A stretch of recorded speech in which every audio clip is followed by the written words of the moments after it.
Hello everybody, मैं S Chauhan हाजिर हूँ आप लोगों के सामने हमारे वीडियो नर्सरी से नौकरी तक के अगले भाग के साथ। वीडियो प्रारंभ करने से पहले हमारा आप सब लोगों से एक विशेष अनुरोध है कि वीडियो को शुरू से लेकर अंत तक बिना स्किप किए हुए देखें। जब तक आप पूरा वीडियो नहीं देखेंगे तब तक वीडियो का निष्कर्ष आपको समझ में नहीं आएगा। हमने इस वीडियो का नाम नर्सरी से नौकरी तक ऐसे ही नहीं रख दिया है। हम आपको दर्शाएंगे कि नौकरी का रास्ता नर्सरी से ही प्रारंभ होता है और हमसे ऐसी कहाँ पर कौन सी चूक हो जाती है जो हम असफल हो जाते हैं।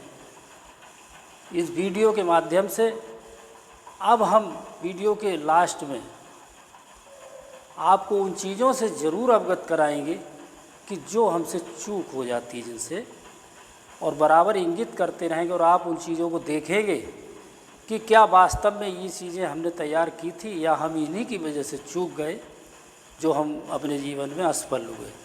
तो विशेष तौर से जो लोग कभी असफल हुए हैं वो सफल हो सकते हैं, और जो असफल हो चुके हैं या जिनकी उम्र निकल गई है तो कम से कम अपने बच्चों के लिए एक रास्ता तैयार कर सकते हैं। और यही हमारा उद्देश्य इस वीडियो को बनाने का है।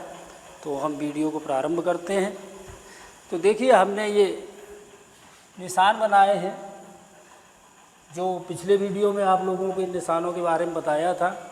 नीचे एक ये लिखा हुआ है कि पशु कभी पढ़ते नहीं, पढ़ना काम इंसानों का, शिक्षा के सागर में सारा खेल निशानों का।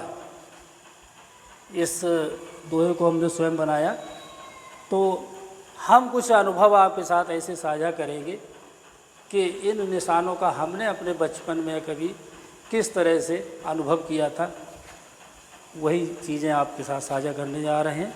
तो देखिए, आगे हम कुछ लाइनें और लिख रहे हैं। देखिए, ये पंक्तियाँ हमने लिखी हैं कि हाथ लिए मोबाइल सर आए स्कूल, माँ साहब तो आते थे लिए हाथ में रूल, गलती कोई जब करे झाड़े पहले धूल, माँ साहब तो आते थे लिए हाथ में रूल, बोरा लेकर साथ में कलम बुद्धि का हाथ, गलती यदि भारी हुई तो फिर पड़ती लात, डंडा लेकर हाथ में खूब खिलाते खेल, और चाहे जितना कम पढ़ो कभी न होते फेल। ये पुरानी व्यवस्था जो हम लोगों के समय थी उसको ध्यान में रखते हुए हमने पंक्तियाँ लिखी हैं। आजकल टीचर सर जी मैडम जी क्या करते हैं, हाथ में मोबाइल लेके स्कूल आते हैं, बाइक से आते हैं, 4 पहिया गाड़ी से आते हैं। लेकिन उस समय में क्या था, उस समय न तो सर थे, न मैडम थी, और न ही मोबाइल थे। उस समय माँ साहब हम लोग कहते थे कि माँ साहब, और हाथ में उनके एक डंडा रहता था। और ये कौन सा डंडा, इसी को हम ये आका डंडा मानते थे। आका डंडा पढ़ाते थे और इसी डंडे से सारी पढ़ाई हो जाती थी। पढ़ाते पढ़ाते माँ साहब फिर जब समय निकाल के ये वाला गोला जो हमने पहले सीखा सबसे बनाना, एक बड़ा गोला बनवाते थे और उस गोले पर सारे बच्चे बैठ जाते थे। और तब माँ साहब क्या करते थे कि डंडा लेकर हाथ में खूब खिलाते खेल, बीच में माँ साहब खड़े हो जाते थे और बच्चों को खूब खेल खिलाते थे। और खेल में कभी कभी कुछ पंक्तियाँ भी रहती थी कि कोड़ा है बंगाल साई, पीछे देखे मार खाई। तो एक कोड़ा बनाया जाता था, एक बच्चा उसी को लेके चलता था, और अगर कोई पीछे देखता था गलती करता था तो उसी पे उस कोड़े से मार पड़ती थी। ये था उस समय का ज़माना। और जब हम लोग अगर कोई गलती करते थे तो देखिए सब लिखा हुआ है कैसे आते थे। हाथ में बोरा लेके आते थे, कलम बुद्धि का एक बना हुआ था वो साथ में रहता था। समय ही कुछ दूसरा होता था। और हर विद्यालय में एक पंडित जी होते थे जो हेड मास्टर होते। अक्सर हर विद्यालय में हेड मास्टर पंडित जी को ही रखा जाता था। और पंडित जी की उस समय क्या दशा थी, आजकल तो सभी हेड मास्टर क्या जो सहायक अध्यापक हैं वो भी बाइक से आते हैं, 4 पहिया गाड़ी से आते हैं। मैडम 4 पहिया गाड़ी से आती थी। उस समय तो मैडम नहीं होती थी, एक बहन जी किसी किसी स्कूल में होती थी। तो हर विद्यालय में एक हेडमास्टर के रूप में पंडित जी रहते थे। और पंडित जी उस समय अपनी एक टूटी फूटी साइकिल से आते थे। उस समय इतने साधन नहीं थे, न इतनी सैलरी थी, लेकिन पढ़ाई अच्छी थी, जो जिसके बारे में हमने नीचे 2 लाइनें लिखी हैं कि डंडा लेकर हाथ में खूब खिलाते खेल, डंडा लेके खेल भी खिलाते थे, और चाहे जितना कम पढ़ो कभी ना होते फेल। आज तो बच्चों को पास करना पड़ता, सरकार ने आदेश किया हुआ है कि आप कक्षा 8 तक किसी को फेल ही नहीं करेंगे, चाहे उसको कुछ भी नहीं आता हो। तो पंडित जी के ऊपर भी हमने 2 पंक्तियाँ लिखी हुई हैं, ज़रा देखेंगे आप लोग। झपट साइकिल हाथ से पहले पढ़ते पाँव, खुश होकर पंडित जी तब पूछत मेरा नाम। उस समय जब पंडित जी आते थे तो काफ़ी विद्यालय से थोड़ा दूर ही रहते थे, और बच्चे जब देख लेते थे कि पंडित जी आ रहे हैं तो सारे बच्चों में एक होड़ रहती थी कि कौन दौड़ के पंडित जी की साइकिल को झपट के लाएगा, यानी कि पंडित जी को साइकिल पैदल पैदल चला के विद्यालय तक ना आना पड़े। इतना सेवा भाव रहता था, क्या भावनाएं जुड़ी होती थी। और आज की भावनाएं क्या हैं कि सर जी और मैडम जी को कभी कभी थाने तक की धमकियां मिल जाती हैं, और कभी कभी सड़क पर सम्मान करने की भी नौबत आ जाती है। जब भावनाएं बदल गई है तो उसी के कारण से भी शिक्षा में काफ़ी गिरावट आई है। तो अब आज के वीडियो में हमें किस बात पर चर्चा करनी है, अब उसके संबंध में हम आपको वीडियो प्रस्तुत करने जा रहे हैं। लगभग 20-25 साल पहले जब हमने विद्यालय बनाना शुरू किया तो 2-4 लोग देखने आए। अक्सर ऐसा होता है, आप लोग भी जब कोई मकान वगैरह बनवाएंगे तो 2-4 लोग मिलने जुलने वाले अड़ोस पड़ोस के जो उस समय खाली होते हैं तो देखने ज़रूर आते हैं और अपना कुछ सलाह भी देते हैं। तो हमको भी लोग सलाह देने लगे कि ज़रा नींव को मजबूत रखना, क्योंकि बिल्डिंग कई मंजिल तक जा सकती है। तभी मेरे मन में एक विचार आया कि लोग तो ये भी कहते हैं कि बच्चों की भी नींव मजबूत होनी चाहिए, तभी उनकी शिक्षा आगे बढ़ पाएगी। तो जिस तरह से हम लोग 2-4 मंजिल की बिल्डिंग बनाते हैं, इन बच्चों की ये शिक्षा की बिल्डिंग कम से कम 15-20 मंजिल की तो होती ही है। जब ये सारी मंजिलें बिल्कुल सही एक्यूरेट होंगी तभी बच्चा कामयाब होगा आगे। अब जब नींव ही मजबूत करनी है तो हमने नींव मजबूत करने के क्या क्या साधन चाहिए वो हम इस बोर्ड पर ज़रा लिखने जा रहे हैं। देखिए हमने क्या साधन जुटाए हैं। देखिए हमने लिखा है कि 52 ईंटें हिंदी की। ये क्या है? ये हिंदी के जो 52 अक्षर हम लोग पढ़ते हैं। कितने लोग तो इसी में कंफ्यूज हो सकते हैं कि हिंदी में अक्षर आखिरकार होते कितने हैं। कभी कोई 48 बता देता है, कोई 50 बताता है, कोई 52 बताता है। पूरी वर्णमाला की अगर गिनती करेंगे तो ये 52 अक्षर होते हैं। 26 ईंटें अंग्रेजी की। इनको हमने क्योंकि न्यू की बात करी इसलिए हमने इनको ईंटों का नाम दिया है, नहीं ये ईंटें नहीं होती हैं। तो 26 ईंटें यानी 26 लेटर इंग्लिश में होते हैं, ये लगभग सभी लोग जानते हैं। एक गाड़ी मलबा, एक गाड़ी मलबा, इसको आप समझिए बहुत विशेष तौर से। ये है एक गाड़ी मलबा। ये जो हमारे निशान है ये मलबे का काम करते हैं। सर्वप्रथम हमने वीडियो में इन्हीं निशानों की चर्चा इसी वजह से की थी। हो सकता है कुछ लोग तो ये समझ रहे हो कि ये निशानों से इतना क्या बेनिफिट है। हमने 2 पंक्तियां भी अभी आपको लिख के दिखाई थी कि सारा खेल ही निशानों का है, बिना निशान के तो कुछ है ही नहीं। तो इसको हमने एक गाड़ी मलबा का रूप दिया है, क्योंकि सबसे नीचे नींव में इन्हीं की कुटाई होगी। जब आप मकान बनाने चलते हैं तो सबसे नीचे मिस्त्री पहले मलबा ही डलवाता है। और सर्वप्रथम हमने भी आपको इस मलबे के बारे में ही पहले वीडियो में बताया था। जिन लोगों ने पहला वीडियो न देखा हो और चैनल पर नए हों तो चैनल को सब्सक्राइब कर लें ताकि वीडियो का हर भाग उनके पास पहुंचता रहे। और पहले वीडियो को देख जरूर लें, तभी ये वीडियो समझ में आएगा। एक गाड़ी ईंटों के अद्धे हमने लिखा है। आप लोग जब मकान बनवाते हैं तो ऐसा नहीं कि साबुत ईंटें ही जोड़ते चले जाते हों, अद्धों की भी ज़रूरत पड़ती है। ये अद्धे हमारे क्या हैं, ये अद्धे के बारे में हम विस्तृत चर्चा अगले वीडियो में करेंगे, लेकिन उसकी एक भनक आपको बताए दे रहे हैं। ये अद्धे हैं हमारे 52 ईंटें हिंदी की जो लिखी है, इनके ये अध्यय यानी आधे अक्षर हैं। जब हम भाषा हिंदी भाषा में कुछ भी लिखते हैं तो हमें आधे अक्षरों की भी ज़रूरत पड़ती है, इसलिए हमने इनको नाम दिया है अध्यय। 11 बोरी सीमेंट नहीं अभी आपकी समझ में आ रहा होगा। ये ज़माना पुराना नहीं है कि मिट्टी से ईंटें जोड़ी जा सके और ईंटें भी कच्ची हों। अब ज़माना है पक्की ईंटें और सीमेंट से ही जुड़ाई होती है, इसके बगैर कोई मकान बनता नहीं है।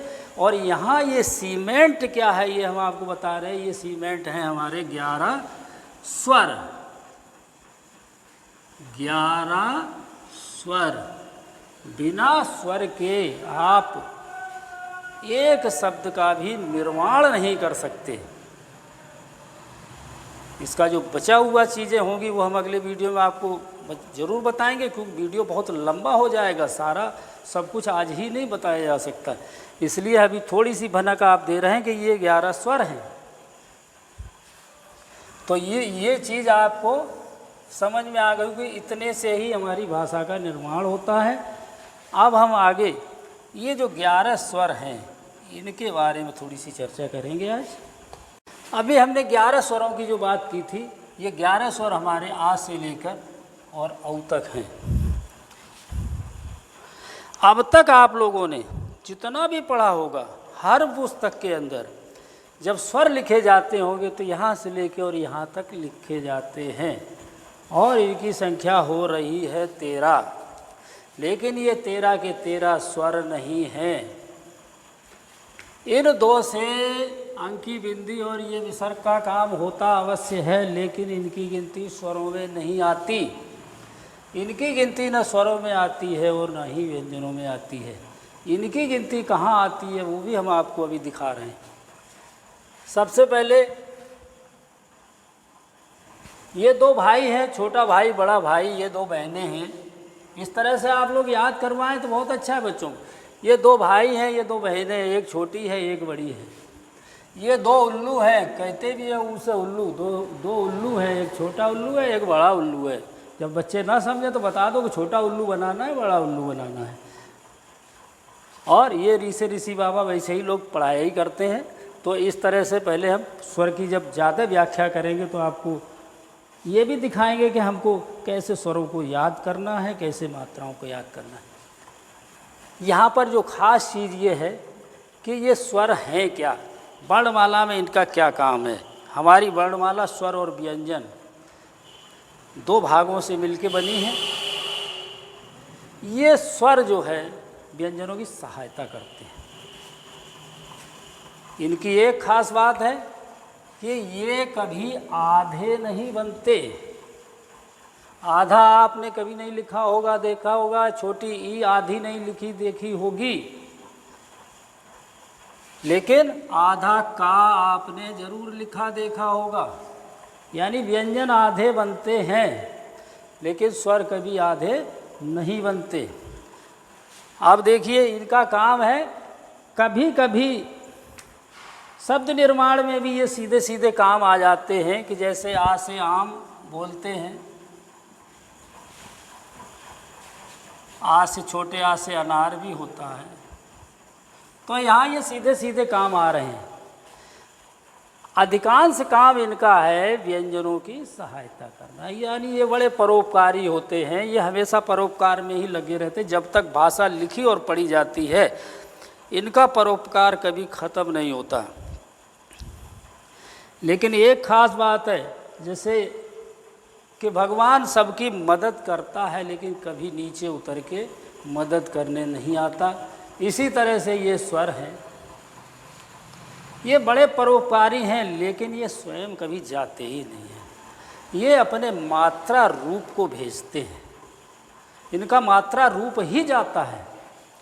जैसे कि ये आ का डंडा है, ये छोटी की मात्रा यही लगते हैं जब एक दूसरे पे, जैसे हमने राम लिखा तो ये लगा, ये स्वयं चलकर यहाँ पर नहीं आया, इसने अपने मात्रा रूप को भेज दिया, अपने गण को भेज दिया। यानी कि ये मात्राएं इनके गण हैं, जैसे भगवान के गण होते हैं उसी तरह से। स्वरों की साथ जब इनकी मात्राओं की चर्चा अगले वीडियो में पूर्ण रूप से करेंगे, व्यंजनों का वर्णन पूर्ण रूप से करेंगे। लेकिन अभी हम ये जो दो छूट गए हैं, बड़ा कन्फ्यूजन आपको हो रहा होगा सभी को कि हमने अब तक किताब में लिखा देखा, जब भी हमको पढ़ाया गया तो यही पढ़ा गया है कि आ से लेकर आहा तक स्वर होते हैं और फिर नीचे का से का, खा, गा, ये इस तरह से व्यंजन स्टार्ट हो जाते हैं। और हम एक नई बात बता रहे हैं, तो आप लोग अगर ना माने तो गूगल पे, यूट्यूब पे खोज के देख लेना कि ये क्या होते हैं। तो ये देखिए, सबसे पहली बात तो ये देखने में दो लगते हैं, लेकिन हमारे तो हिसाब से ये तीन है। गणना इनकी दो ही में होती है, लेकिन हैं ये वास्तव में तीन। वास्तव में कैसे तीन है ये हम आपको दिखा रहे हैं कि ऐसे तीन हैं। देखिए,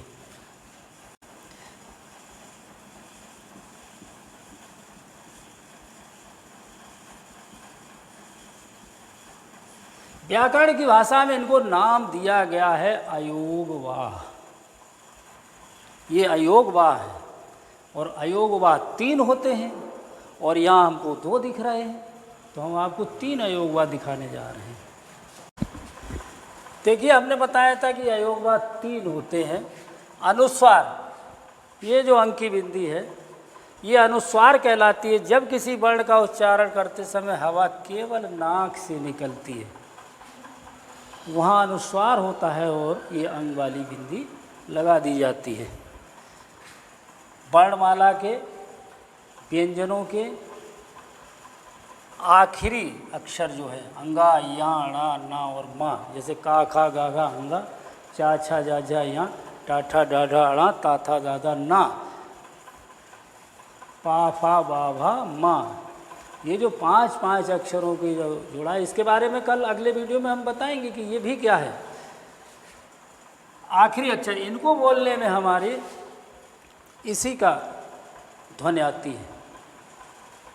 क्या कि हमारा उच्चारण करते समय हवा केवल नाक से निकलती है, नाक का स्वर आ जाता है इसमें।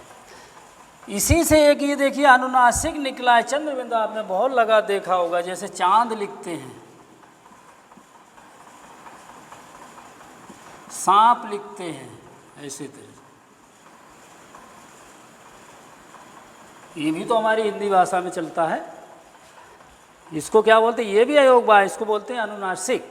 और इसका क्या विशेषता है कि इसका उच्चारण करते समय हवा नाक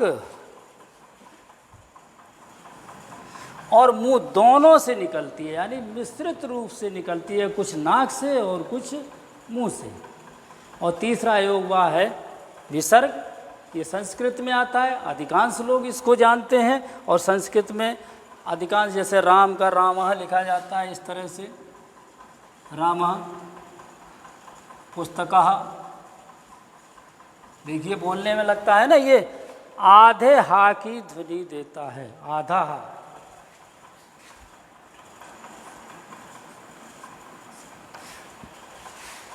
तो ये हुए आपके अयोगवाह। अब थोड़ा सा हम इस अयोगवाह शब्द पर विचार कर लेते हैं कि अयोगवाह का अर्थ क्या है। इनको स्वरों में क्यों नहीं रखा गया, इनको व्यंजनों में क्यों नहीं रखा गया? व्यंजन तो ये हैं ही नहीं। क्यों? व्यंजन वो होते हैं जिनको स्वरों की सहायता की आवश्यकता पड़ती है। सीधा सीधा कोई शब्द बनाना है, जैसे कलम, आप लोग समझेंगे कि कलम शब्द जो है बिना स्वर की सहायता के बन गया है। ऐसा भी नहीं है। ये कलम शब्द बिना स्वर की सहायता के नहीं बना है। अगले वीडियो में और विस्तार से बताएंगे। इसमें केवल इतना बता दे रहे हैं कि जो सही रूप का है और ला और माँ का है वो ये है, का, ला और माँ, यानी आधा। आधे और पूरे का भी अगले वीडियो में बताएंगे क्यों है। जब इसमें ये छोटा आ अपने मात्रा रूपी गण को भेजता है तब ये पूरा होता है, तब ये हो जाता है का। इसी तरह से ये छोटा आ जब इस ला की सहायता करता है तब ये हो जाता है ला, और जब माँ की सहायता करता है तो ये हो जाता है माँ, तब ये बनता है कलम। और नहीं तो शब्द निर्माण होगा ही नहीं, हम पहले ही बता चुके हैं। तो इसी तरह से ये अयोगवाह क्या करते हैं कि न तो ये स्वर में है न ये व्यंजन में है, तो ये फिर बीच में है क्यों? देखिए ये इसलिए बीच में है, ये काम तो मात्रा का करते हैं।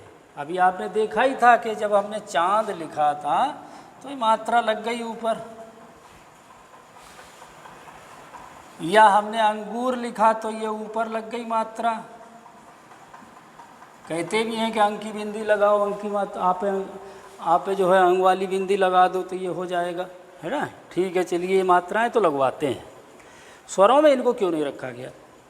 मेरे विचार से हमने जो निष्कर्ष निकाला है, जो बुद्धिजीवी लोग हैं जरा खोज के देखना यूट्यूब और गूगल पर, मुश्किल से ही मिलेगा नहीं, जहाँ तक मेरा विचार है। जो हमने अर्थ निकाला है, हमने अर्थ ये निकाला है कि अयोगवाह, योग माने जोड़ होता है, सभी लोग जानते हैं योग माने जोड़। गणित की भाषा में आता है कि 2 और 4 का योग कीजिए, टोटल कीजिए। आ लगाने से आ एक उपसर्ग है। थोड़ा सा हमने उपसर्ग के बारे में अपनी काउंटिंग की सीरीज़ में 69, 79, 59 आदि लिखने के लिए उन उपसर्ग को हमने थोड़ा सा बताया था आपको। अभी उपसर्गों का एक बहुत बड़ा वीडियो आगे समय पर आएगा, क्योंकि अभी उसका समय नहीं है। अभी तो हम बहुत छोटी क्लास में चल रहे हैं, नर्सरी और ज़्यादा से ज़्यादा क्लास 1 तक का ही हम ये सब लेके चल रहे हैं। और ये बता इसलिए रहे हैं कि ज़रा विचार करिए कि क्या नर्सरी और यूकेजी, एलकेजी, यूकेजी और 1 तक में हमने कुछ छोड़ दिया है जो नहीं पढ़ा है और जो हमको कभी कभी दिक्कत कर सकता है, वो करता है, लेकिन विचार ज़रूर करना। तो इसी तरह से इसमें आ उपसर्ग लगा हुआ है, आ योग में आ उपसर्ग लगा हुआ, आ जुड़ गया है इसमें। और आपने देखा होगा जब उपसर्ग पढ़ाएंगे तब भी बता देंगे कि आ का मतलब विलोम कर देता है। जैसे कारण में अगर हमने आ लगा दिया तो अकारण हो गया। इसी तरह से और भी आ जहाँ भी लगा देते हैं तो आ जो है उल्टा कर देता है। तो आ ने इसको उल्टा किया, यानी कि ये योग नहीं करता, हकीकत में ये योग नहीं करता है। कैसे योग नहीं करता देखिए आप, हमने आ लिखा और ये गूर लिखा, इसमें अगर हमने यहाँ ऊपर बिंदी लगा दिया तो इसने इसको कुछ भी फर्क नहीं किया, इसने कोई योग नहीं किया है, ये ऊपर से आके खोपड़ी पे बैठ गया केवल। इसी तरह से विसर्ग है, देखिए ये राम था लिखा हुआ था, इसलिए राम में जब हमने ये विसर्ग 2 लगा दिए, ये आहा की बिंदी, इसने विसर्ग ने राम को कुछ भी डिस्टर्ब नहीं किया, कहीं इधर उधर कुछ नहीं किया है। लेकिन स्वरों के बारे में ऐसा नहीं है।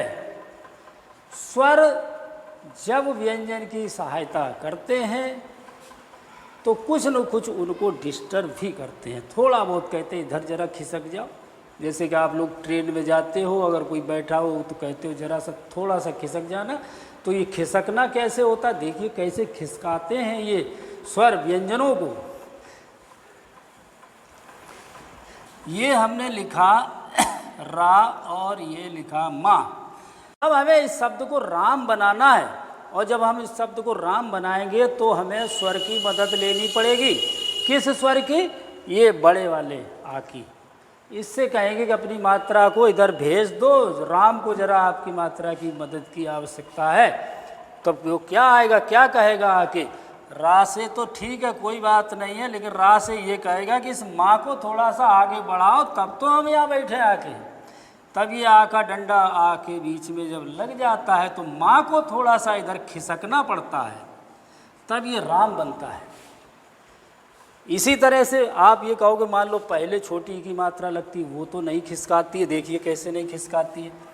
ये रहा का और ये रहा सा और ये रहा ना।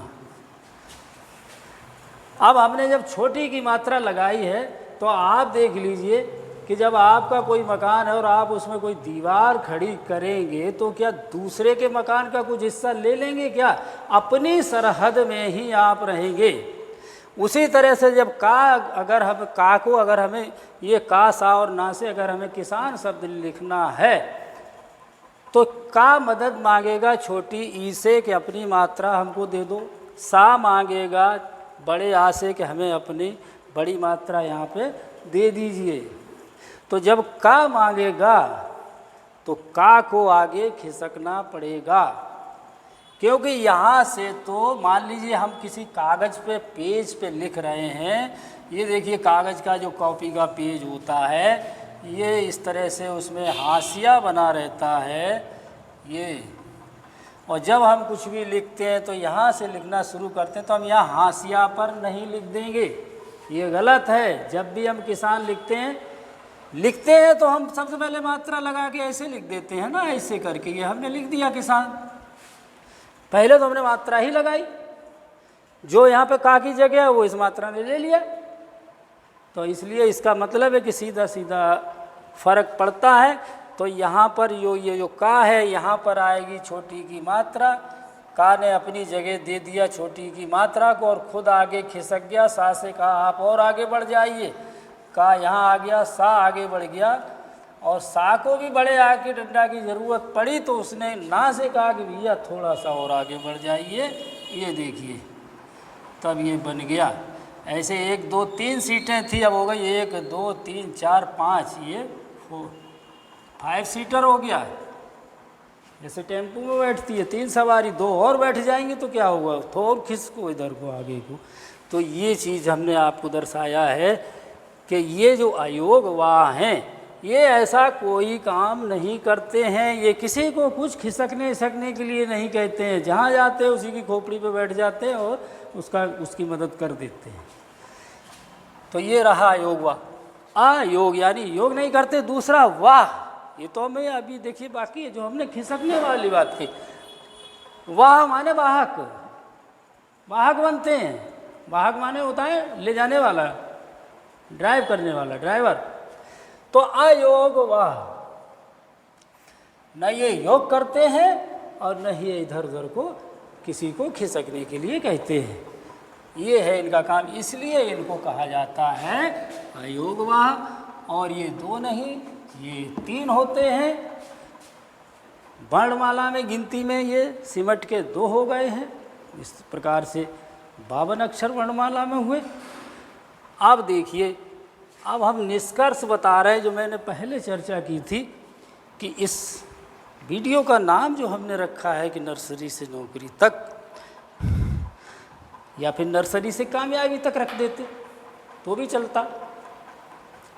तो उसका मतलब ये है कि अभी तक जितनी चीज़ें हमने बताई केवल आप अपने मन में आकलन सभी लोग करना, जिनके बच्चे पढ़ रहे हों वो अभिभावक लोग, जो बड़े बच्चे हैं जो कहीं कामयाबी के शिखर पर पहुंचना चाहते हैं वो लोग इस वीडियो का मनन करना कि ये जो हमने अभी बताया ये nursery to class 1, maximum nursery to class 1 तक का ही कोर्स है।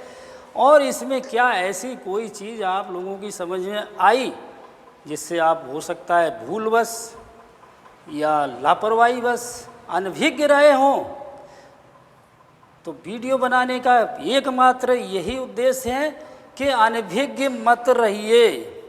कामयाबी पाने के लिए जो शिक्षा की 15-20 सीढ़ियाँ हैं वो आपको सारी सीढ़ियाँ बिल्कुल वेल मेंटेन करके जब आप चलेंगे तो ऐसा है नहीं कि आप कामयाब न हो, कोई आपकी कामयाबी को रोक नहीं सकता।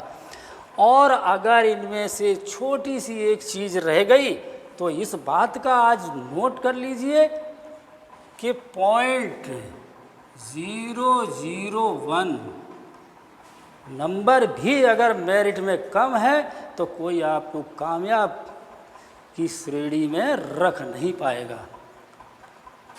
कंप्यूटराइज ज़माना है, कंप्यूटर निकाल के बाहर फेंक देगा कि ये मेरिट से आउट।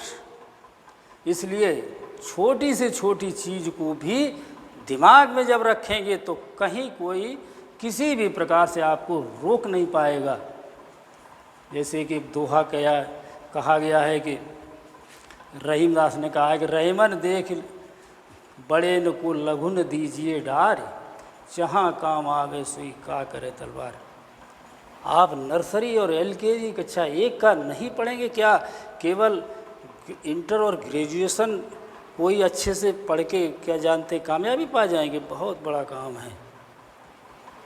यानी पूरा का पूरा आपको तैयार करना होगा, और इसीलिए हम ये सब वीडियो बना रहे हैं और कोई कारण नहीं।